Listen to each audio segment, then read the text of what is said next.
ஹல்லேலூயா. கண்களை மூடி நாம் சொல்கிறோம்.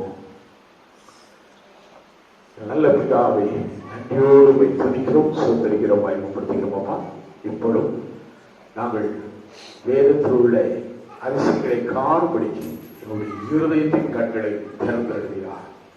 ஆசிரியராக கொடுக்கிறதான இந்த சத்திய வார்த்தைகள் எங்களுக்கு மிகுந்த ஆசீர்வாதமாக காண வேண்டும். ஒவ்வொருடைய இருதயத்தை விருத்த சேதம் பண்ணுங்க, பண்படுத்துங்க. விதைக்கிறதான விதைகள் 30, 60, 100 பலம் கொடுக்க உதவி செய்யும். ஆசீர்வதிக்கிறார் இயேசுவின் நாமத்தில் பிதாவே, ஆமென். ஹல்லேலூயா, ஹல்லேலூயா, ஹல்லேலூயா, glory to God. நாம் இப்பொழுது தியானிக்கும்படியாக தெரிந்து கொண்டதான வேத வசனம் சங்கீதம் 119 92வது வசனம். சங்கீதம் 119 92வது வசனம். உமது வேதம் என் மன மகிழ்ச்சியாய் இராதிருந்தால் என் துக்கத்திலே அழிந்து போயிருப்பேன். அல்லேலூயா. சங்கீதக்காரன் சொல்லுகிறார், உமது வேதம் என் மன மகிழ்ச்சியாய் இராதிருந்தால் என் துக்கத்திலே அழிந்து போயிருப்பேன். எத்தனை பேர் இந்த வசனத்தை விசுவாசிக்கிறீங்க? ஹல்லேலூயா, ஹல்லேலூயா, ஹல்லேலூயா. வேதம், அந்த வேதம் தான் நமக்கு மன மகிழ்ச்சியை கொடுக்கிறதாய் காணப்படுகிறது. நாம் இந்த வாழும் இந்த வாழ்க்கையிலே, இந்த உலகத்திலேயே மிகுந்த மகிழ்ச்சி கொடுக்கக்கூடிய ஒன்று உண்டு என்றால் அது வேதம் தான். நீங்கள் வேதத்தை வாசிக்கும் பொழுது, அதை தியானத்தோடு வாசிக்கும் பொழுது, உங்களுடைய மன வேதனைகள், உங்களுடைய மன கவலைகள், உங்களுடைய மன துக்கங்கள், உங்களுக்கு வருகிற சோதனைகள் எல்லாமே உங்களை விட்டு விலகி போகும். அல்லேலூயா. வேதத்திலே ஒவ்வொரு வசனமும் நமக்கு ஒரு வாக்குத்தத்தமாக கொடுக்கப்படுகிறது. நாம் வாசிக்க வாசிக்க வாசிக்க அந்த வேத வசனம் நமக்குள்ளே நினைச்சுக்கிறது, உள்ளே கிரியை செய்கிறது. இந்த வசனத்தை நான் நினைக்கும் பொழுது, இந்த வசனத்தை நான் தியானிக்கும் பொழுது, ஒரு நபர் என் கண்ணுக்கு முன்னால் வந்தார்.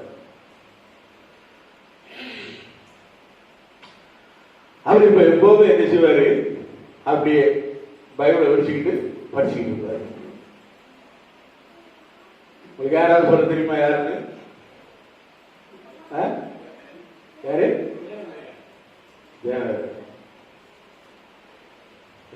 கரெக்டா காமிச்சிட்டாரு. அவருடைய முந்தைய லைஃப் நீங்க பாத்தீங்க அப்படின்னு சொன்னா, அப்படியே சீரட் அடிப்பாரு, போக விடுவாரு, அப்படி இது பண்ணுவாரு. அவருடைய காரியம்லாம் வித்தியாசமா இருந்தது. ஆனா ஞானஸ்தானம் எடுத்தவர், கம்பெனிகள் எல்லாம் கலந்துக்கிடுவாரு. ஆனா அவருடைய அந்த இதுல என்ன இல்லை, ஒரு ஒழுக்கம் இல்லாமல் இருந்த அவருடைய வாழ்க்கை. ஒரு நாள்ல அவரும் என்ன பண்ணாரு, ஐசியூல போய் அட்மிட் ஆகியிருந்தார். அவருக்கு வந்த ஒரு சோதனை. இதே சங்கீதக்காரன் சொல்றாரு பாத்தீங்களா,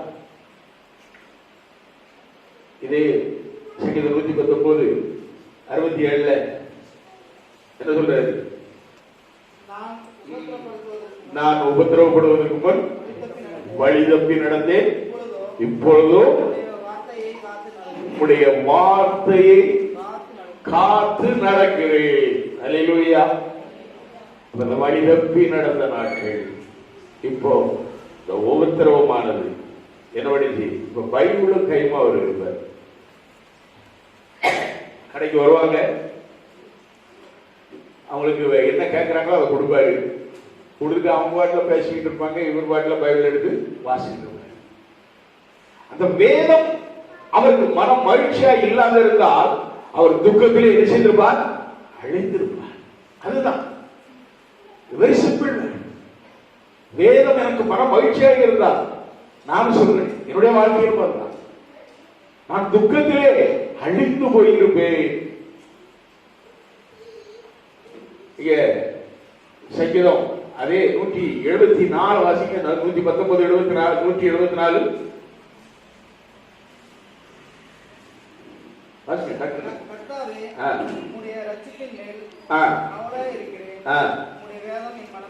உடைய வேதம் என் மனமகிழ்ச்சி. கர்த்தாவே உடைய ரட்சிப்பின் மேல் ஆவலாய் இருக்கிறேன். அது வேதம் தான் நமக்கு தருகிறது. அதனால்தான் வேதம் என் மனமகிழ்ச்சி.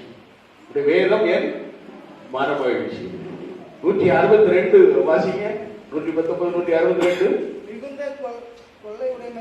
மிகுந்த கொள்ளையுடைமை. ஒரு புதையல கண்டுபிடிக்கிறவன் மகிழ்கிறது போல நான் உங்களது வார்த்தையின் பேரில் மகிழ்கிறேன்.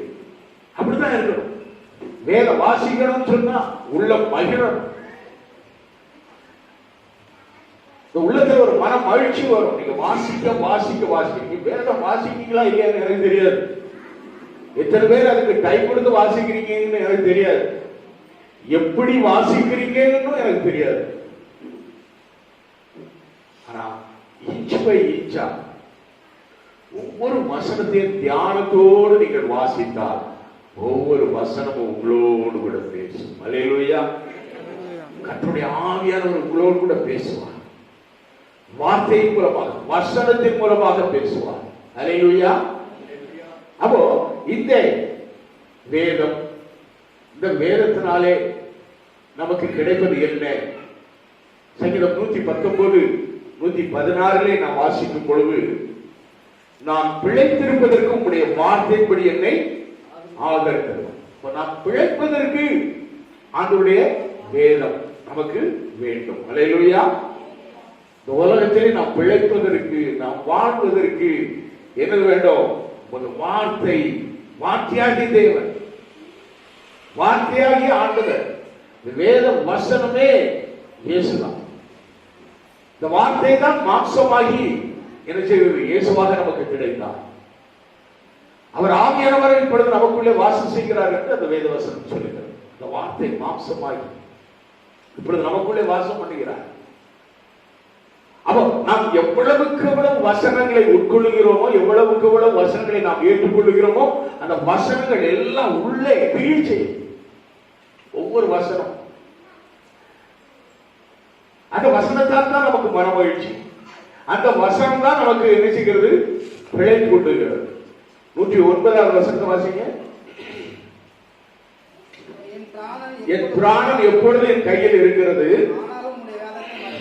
ஆனாலும் உடைய வேதத்தை மறவேன். ஆனாலும் உடைய வேதத்தை மறவேன். என்னவா? எப்பொழுதும் என்னதான்? என் பிராணம் எப்பொழுதும். சொல்றோமா இல்லையா? ஒரு வார்த்தை சொல்லுவோம். என்ன சொல்லுவோம்? வார்த்தையை சொல்லுவோமா? நான் நினைக்கிற வார்த்தை கரெக்டா சொல்லுங்க. யாராவது இந்த வசனத்துக்கு சரியான வேலை. என் உயிரை கையில பிடிச்சுக்கிட்டு ஓடிக்கிட்டு இருக்கேயா, சொல்றீங்களா இல்லையா? என்ன வசனம்? என் உயிரை கையில பிடிச்சுக்கிட்டு நான் வேலைக்கு போயிட்டு இருக்கேன். என் உயிரை கையில பிடிச்சுக்கிட்டு நான் அந்த வேலையை செய்யறேன். என் உயிரை கையில பிடிச்சுக்கிட்டு நான் ஓடுறேன். எத்தனை பேர் சொல்லியிருக்கீங்க? வார்த்தையை நீங்க பயன்படுத்த யார்? எல்லாரும் பயன்படுத்திருக்காங்க. நானே என் உயிரை கையில பிடிச்சுக்கிட்டு இருக்கேன், நீ என்ன அப்படின்னு சொல்லுவாங்க. சில கேட்டாங்க வேலை. சங்கீதக்காரன் சொல்றாரு, என் பிராணம் என் கையில் இருக்கிறது. எப்பொழுதும் என் கையில் இருக்கு. எப்பொழுதும் சொல்ற பாருங்க, எப்பொழுதும் என் பிராணம் எப்பொழுதும் என் கையில் இருக்கிறது. ஆனாலும் உடைய வேதத்தை மறந்து. ஒரு அல்லேலூயா சொல்லுவோம். நீ அந்த வேதத்தை நீ மறக்க கூடாது. நீ வேதத்தை மறவாதபடி நீ என்ன செய்யணும்? உன் வாழ்க்கையில ஓடணும். நீ உயிரை கையில பிடிச்சிட்டு ஓடுவியோ, உயிரை பாக்கெட்ல வச்சுட்டு ஓடுவியோ, இல்ல உயிரை கடவுள்கிட்ட ஒப்படைச்சிட்டு, ஆண்டவரே நான் இப்பொழுது நான் சென்று கொண்டிருக்கிறேன், திரும்பி வரும் பொழுதும் நான் உயிரோடு நான் வீட்டுக்கு வரணும். அல்லேலூயா. பாருங்க, கொரோனா ஒரு பக்கத்துல வந்து ஒரு அழிவை ஏற்படுத்திட்டு இருந்தது. இங்க இருந்து நார்த் இந்தியாவுக்கு ஓடினாங்க. கால்நடையா ஊர்ல போய் சேர்ந்து கொண்டாட்டிகளோட வாழணும்னு போனாங்க. கொஞ்ச நேரம் அசந்து கொடுத்தாங்க தண்டவாளத்துல. ஒரு நாளும் வராத என்னது, ஒரு நாளும் வராத ட்ரெயின் அன்னைக்கு வந்து இது இப்படி இருக்கு. இன்னொரு பக்கத்தில் பார்த்தா திடீர்னு வெள்ளம், அது கொஞ்சம் கொண்டு சாப்பிடுறதுக்கு விளைச்சலுக்கு விவசாயத்துல போட்டு வச்சிருந்தாங்க. வெட்டுக்கிளி வந்து வேதவசனம் யோவேல் புத்தகத்துல பாருங்க, வெட்டுக்கிளி விட்டதை பச்சை கிளி விட்டது, பச்சை கிளி விட்டதை பச்சை புழு விட்டது, பச்சை புழு விட்டதை பச்சை புழுக்கள் விட்டது. எல்லாம் பச்சை பச்சைன்னு வரும். வெட்டுக்கிளி விட்டதை பச்சை புழு, பச்சை புழு விட்டது, பச்சை கிளி விட்டது. இப்படி நீங்க அந்த வசனத்துக்கு பார்க்கணும். அப்படிதான் அதே மாதிரிதான் இப்போ சந்தர்ப்பங்கள் நடந்து கொண்டிருக்கு. இதுல தப்பிச்சாலும் அதுல போயிடும், அதுல தப்பிச்சாலும் அதுல போயிடும். இங்க இருந்து ஊருக்கு ஓடினாங்க ஒரு குடும்பம், 13 பேர், 3 கார்ல போனாங்க. 3 கார்ல போற வழியே எங்கேயோ ஓட்டிக்கிட்டு, என்னது கொரோனா. நல்லா தான் போனாங்க. போற வழியில எங்கேயோ ஒரு இடத்துல சாப்பிட்டு இருக்காங்க, அவ்வளவுதான். போகும்போதே ஏசி காற்று அவ்வளவுதான் ஸ்ப்ரெட் ஆகி வீட்டுக்கு போய் சேர்றதுக்குள்ள ஒரு குறிப்பிட்ட டிஸ்டன்ஸ்ல, ஒரு அவங்க வீட்டுக்கும் அவங்க இழந்த இது பார்த்தா ஒரு 4-5 பேர் செத்து போனாங்க. நோ ஆக்சிடென்ட், ஆக்சிடென்டே கிடையாது. அப்படியே காருக்குள்ள உட்கார்ந்த உடனே அப்படியே துடிச்சு செத்து போனாங்க. யோசிச்சு பாருங்க, நல்லா சிந்தித்து பாருங்க. கர்த்தர் வேதத்தாலே நம்மை காக்கிறார். அல்லேலூயா, அல்லேலூயா. ஓசியா 4ஆம் அதிகாரம் 6ஆவது வசனம் சொல்லுகிறது, நீங்கள் வேதத்தை மறந்தா நான் உன் பிள்ளைகளை மறந்துடுவேன் அப்படின்னு சொல்லி சொல்றேன். வாசிங்க, ஓசியா 4:6. என் ஜனங்கள் அறிவில்லாமையினால் என் ஜனங்கள்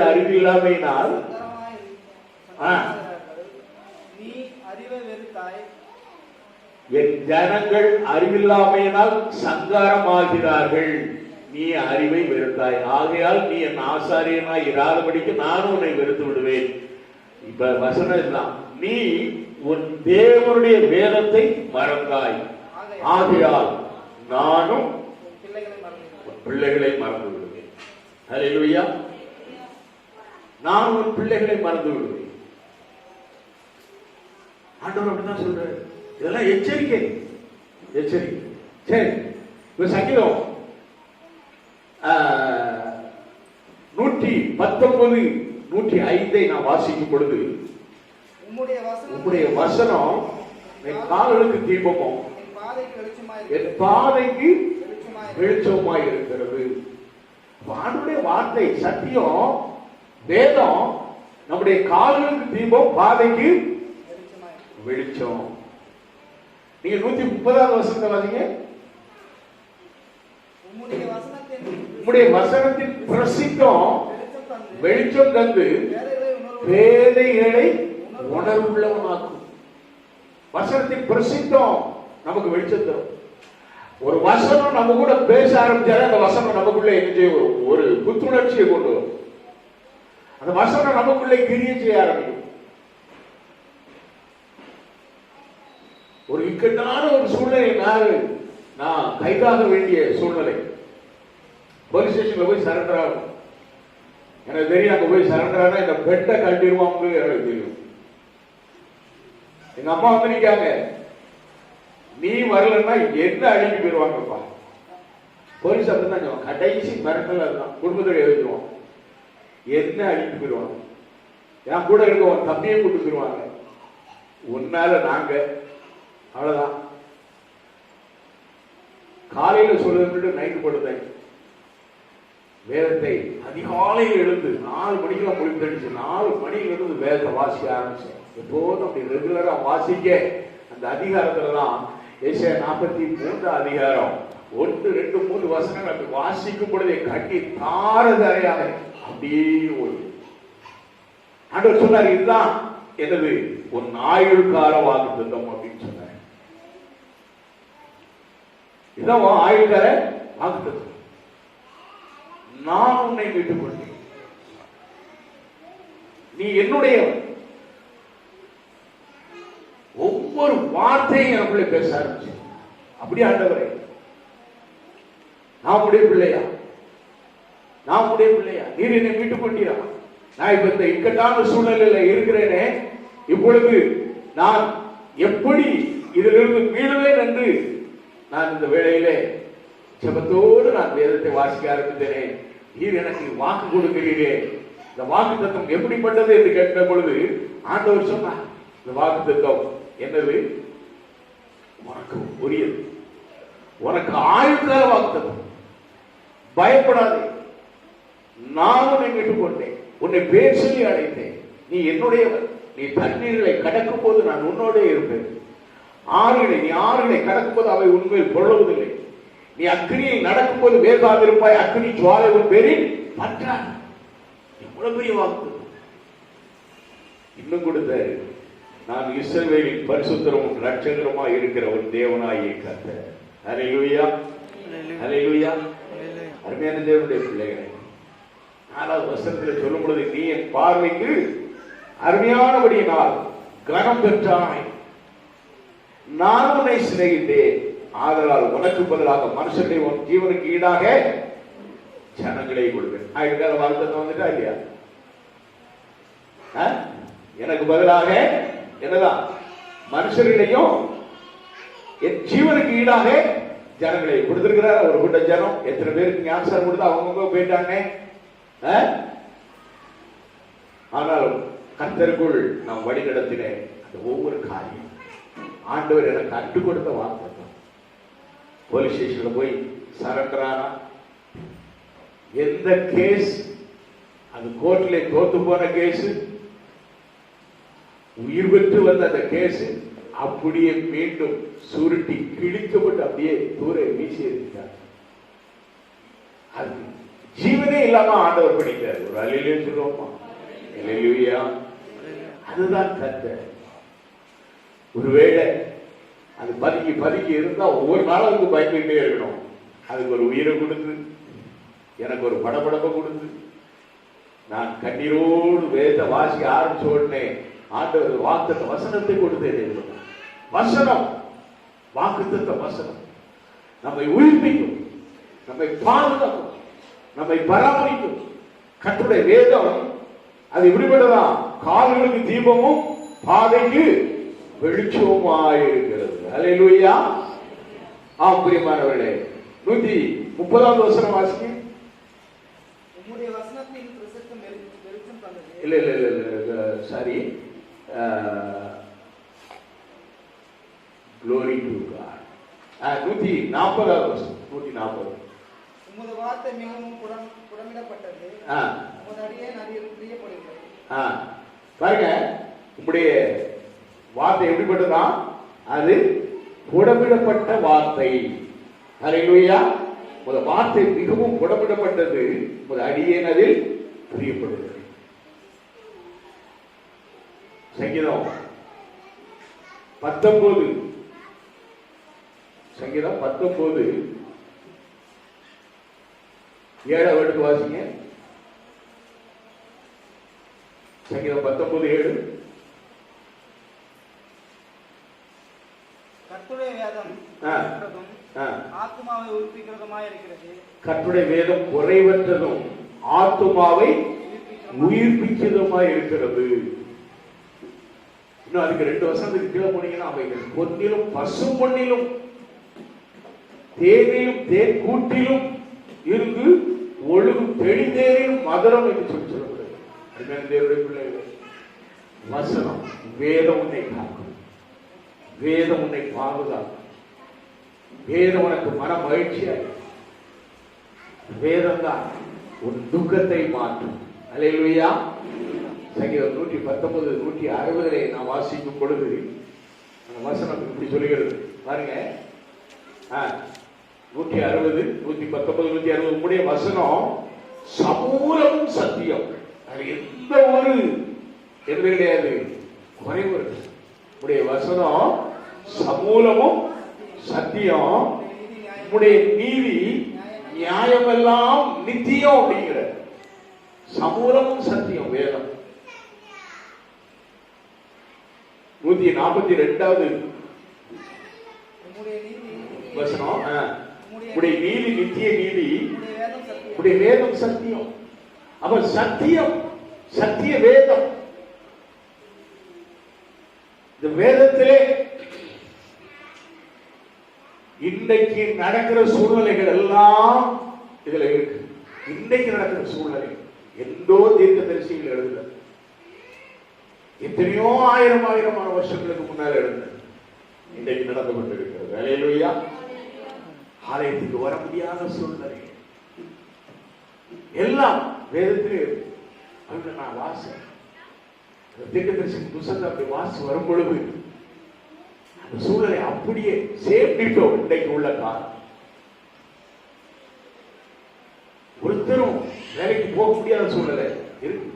எல்லாமே பிள்ளைகள் வேதம் அது சத்தியம், சமூலமும் சத்தியம். அதனால்தான் சத்திய வேதம், பரிசுத்த வேதாகமம்.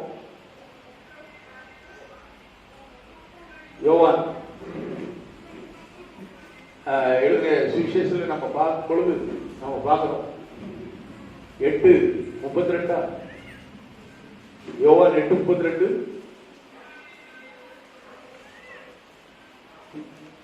யோவான் 8:32 டக்குன்னு பார்த்த உடனே வாசிப்பான். சத்தியத்தை அறிவீர்கள், சத்தியம் உங்களை விடுதலையாக்கும். சத்தியத்தை அறிவீர்கள், சத்தியம் உங்களை விடுதலையாக்கும். அல்லேலூயா.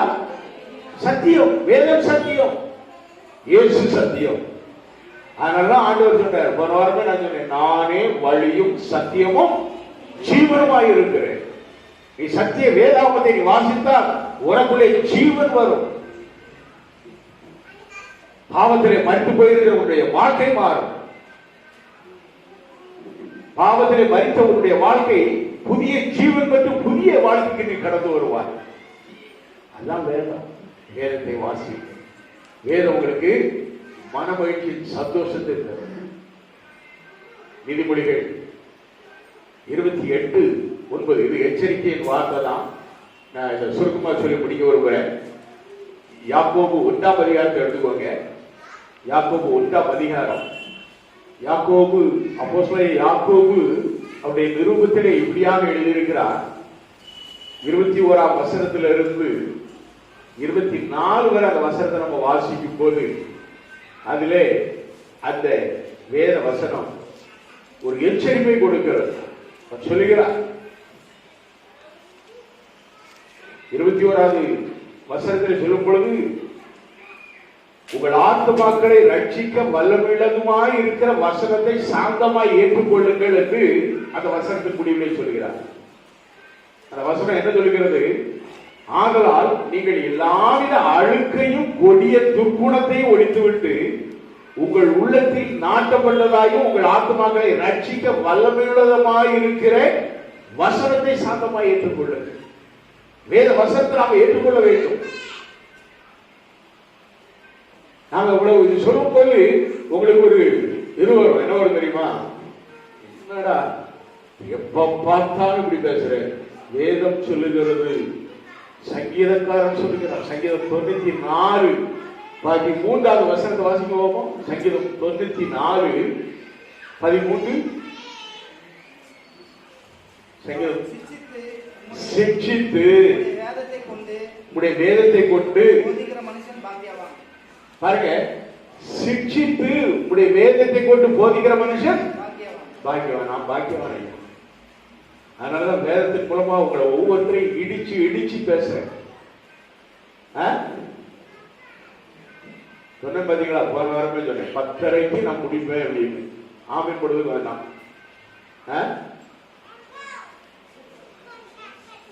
சேர் எடுக்கணும் சார் எடுக்கணும். ஒருவேளை நான் சுட்டி காமிக்கிறேன் அப்படிங்கிறதுனால உங்களுக்கு கோபம் இருக்கலாம். வேதம் என்ன சொல்லுகிறது? சிக்ஷித்து சுட்டி காமிச்சு நீ செய்யறது தப்பு அப்படின்னு சொல்லி என்ன சொல்லுது அந்த வசனம்? இல்ல, சங்கீதம் 94:13 சிக்ஷித்து உடைய வேதத்தை கொண்டு போதிக்கிற மனுஷன் பாக்கியவான். நான் அதைத்தான் செய்துட்டு இருக்கேன். அதனாலதான் நான் பாக்கியவானா இருக்கேன். நான் சும்மா அப்படியே 10 வரியா ஸ்தோத்திரம் நல்லா இருப்பான், நீ ஆசீர்வதிக்கப்படுவார். 12 வந்துட்டு போறியா, நீ ஆசீர்வதிக்கப்படுவார் அப்படின்னு சொல்லிட்டு தடவி கொடுக்கிற பாஸ்டர்கிட்ட நேரம் சொல்றேன், தப்புன்னு சொல்றேன். இதனாலதான் அப்படின்னு சொல்லி ஒரு தப்பை குறித்து சொல்றப்போ இன்னைக்கு வேற வரவே இல்லை சர்ச்சைக்கு. போன் பண்ணா எடுக்க மாட்டாங்க. யார் தப்பு இல்லை, அவங்க மாறணும். அவன் கேட்டா இது இதுக்காக தான் இப்படி வந்தானோ அப்படின்னு சொல்லிட்டு ஒரு வார்த்தைக்காக சொன்னேன்.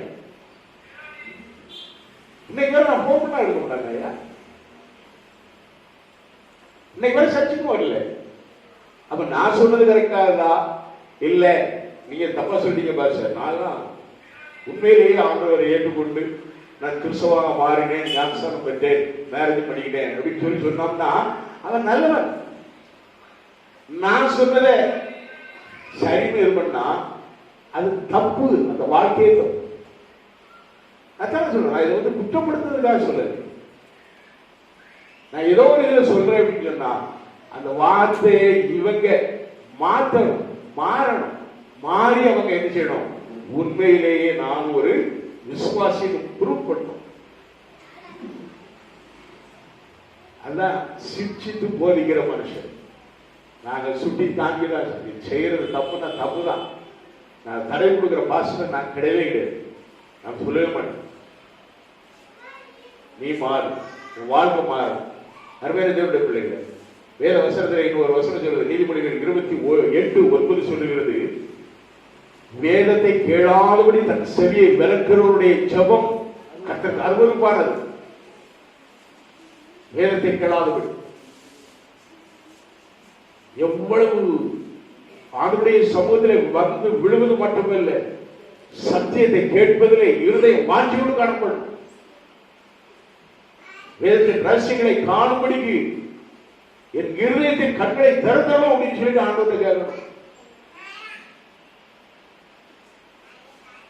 சங்கீதம் நம்ம இது சத்தியத்தை பிரசங்க வேலையில அப்படியே அப்படியே கண்ண அப்படியே அப்படின்னு இருக்க கூடாது. என்ன நீ வேதத்தை கேளாதபடி உன் செவியை விளக்க. நீ என்னத்தை கூப்பாட உன் ஜெபம் ஆண்டவர் போய் சேராது. அருவருப்பு, அருவருப்பு. சங்கீதம் நீதிமொழிகள் 29:18 வாசிங்க. நீதிமொழிகள் 29:18. தீர்க்க தரிசனம் இல்லாத இடத்தில் ஜனங்கள் சீர்கெட்டு போவார்கள். தீர்க்க தரிசனம் இல்லாத இடத்தில் ஜனங்கள் சீர்கெட்டு போவார்கள். வேதத்தை காக்கிறவனோ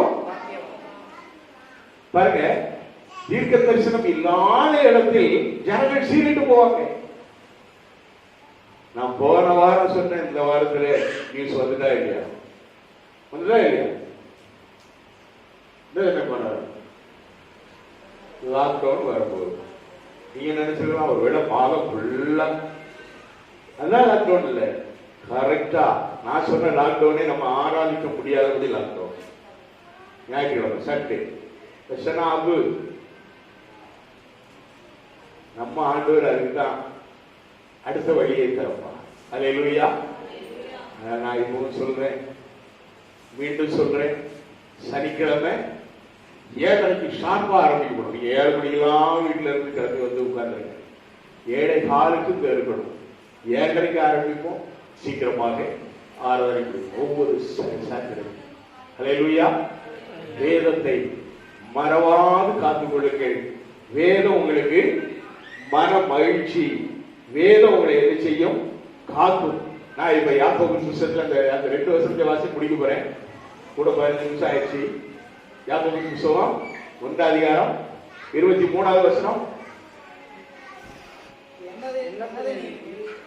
அது 22 அல்லாமலும் நீங்கள் உங்களை வஞ்சியாதபடிக்கு திருவசனத்தை கேட்கிறவர்களாய் மாத்திரமல்ல, அதன்படி செய்கிறவர்களாயும் இருங்கள். வசனத்தை கேட்பதோடு மட்டும் அந்த வசனத்தின்படி செய்கிறவர்களாய் இருங்கள். ஒரு தப்பை நம்ம சுட்டி காமிக்கணும்னா அந்த தப்பை திருத்தி மாறணும். வேத வசனம் அதுதான். வசனத்தின் மூலமாக கர்த்தர் உங்களோடு கூட பேசப்படுது. அந்த வசனத்தின்படி என்ன செய்யணும்? செய்வதற்கு நீங்கள் செய்கிறவர்களாய் இருங்கள். 23வது வசனம் சொல்லுது, எண்ணத்தினாலில் ஒருவன் திருவசனத்தை கேட்டோம் அதன்படி செய்யாதவனால் கண்ணாடியிலே தன் சுபாவ மோகத்தை பார்க்கிற மனுஷனுக்கு ஒப்பாயிருப்பான். சுபாவ மோகங்கிறது என்னது? இப்ப கண்ணாடி இருக்கு. இந்த கண்ணாடியில நம்ம நினைச்சிரோம் யார் முகத்தை பார்க்கணும்? யார் கண்ணாடி பார்க்கிறோம் அவங்க முகத்தை அதில் பார்க்க. இப்ப பார்த்துட்டு அப்படி விலைக்கு போயிட்டு உங்க மூஞ்சி எப்படி இருக்குன்னு யோசிச்சு பாருங்க. கண்ணாடியில இப்படி முகத்தை பார்க்குறீங்க, பார்த்துட்டு அப்படி அப்படி ஒரு 10 எடுத்து அப்படி போயிட்டு உங்க முகத்தை கொண்டு வாங்க போகும். கண்ணாடியில பார்த்த முகத்தை தெரியாது, உங்க முகமே உங்களுக்கு தெரியாது. இந்த லட்சணத்துலதான் திருவசனத்தை கேட்டும் அதை ஏற்றுக்கொள்ளாதபடி, அதை கேளாதபடி, அதன்படி செய்யாதபடி இருக்கிற மனுஷர்கள் இருப்பார்கள். அதான் அருமையா சொல்றார் பக்தனாகிய யாக்கோபு. அருமையா சொல்றார், சுபாவ முகத்தை, சரீரத்தில் உள்ள இந்த முகத்தை, சுபாவ முகத்தை கண்ணாடியில நீங்க பார்த்துட்டு வாசிங்க, அடுத்த வாசிங்க. தன் கண்ணாடியிலே தன் சுபாவ முகத்தை பார்க்கிற மனுஷனுக்கு ஒப்பாயிருப்பான். அவன் தன்னைத்தானே பார்த்து அவிடம் விட்டு போன உடனே தன் சாயல் இன்னது என்பதை மறந்து விடுவான். விவசாயிகளே உனக்கு நீ மறந்துடுறிய. இத மாதிரிதான் நீங்க சத்து நம்ம கேட்கிறேன். நல்ல ஒரு சிஸ்டர், நான் அப்படி போன் பண்ணி யூடியூப்ல மெசேஜ் வந்து கேட்டீங்களா சிஸ்டர்? ஆமா ஆமா ஆமா, உடனே கடற்கடன்னு வசனத்தை சொல்லுவாங்க. திருப்பி வேலைக்கு போனாங்க, லாக்டவுன் முடிய உடனே வேலைக்கு போனாங்க. கேட்டீங்களா? சரி, ஆமா கேட்டேன். என்ன வசனம் அது? அது இங்க உள்ளே கேள்வி என்ன வேலை வந்த உடனே ஒரு இது அப்படி கொஞ்சம் அப்படி மாறின உடனே எல்லாம் போச்சு.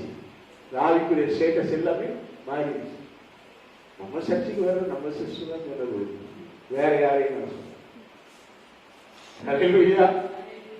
காரணம் என்ன? அந்த மைக்கு டேர்ன் ஓவர் ஆயிடுது. எது? வேதத்தை விட்டு விலகுகிற, வேதத்தை விட்டு பிரிக்கிற யார் வேதத்தை. அதனாலதான் ஒரு பழைய பாட்டு, வேதத்தை தியானம் செய், வேதத்தை தியானம் செய், சேதம் வராதே என் மனமே அப்படின்னு பாட்டு. புரியுதா?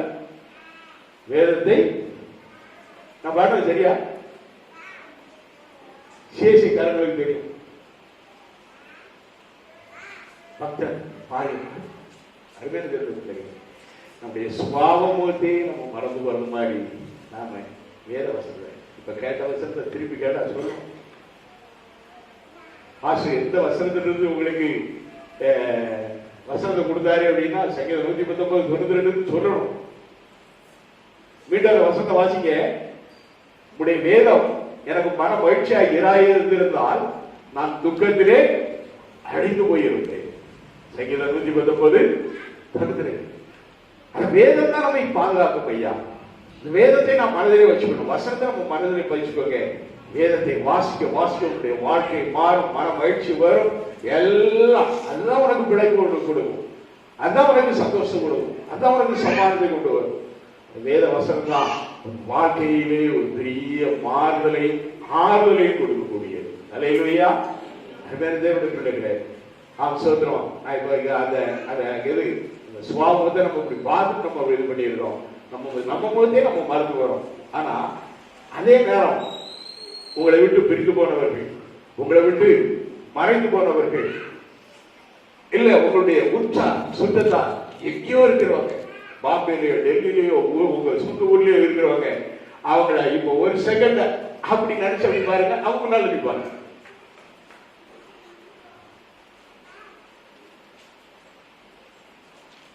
ஸ்டாலினோட அப்பா சார்லஸ் அப்படின்னா எனக்கு அங்க கண்டு தெரியுது.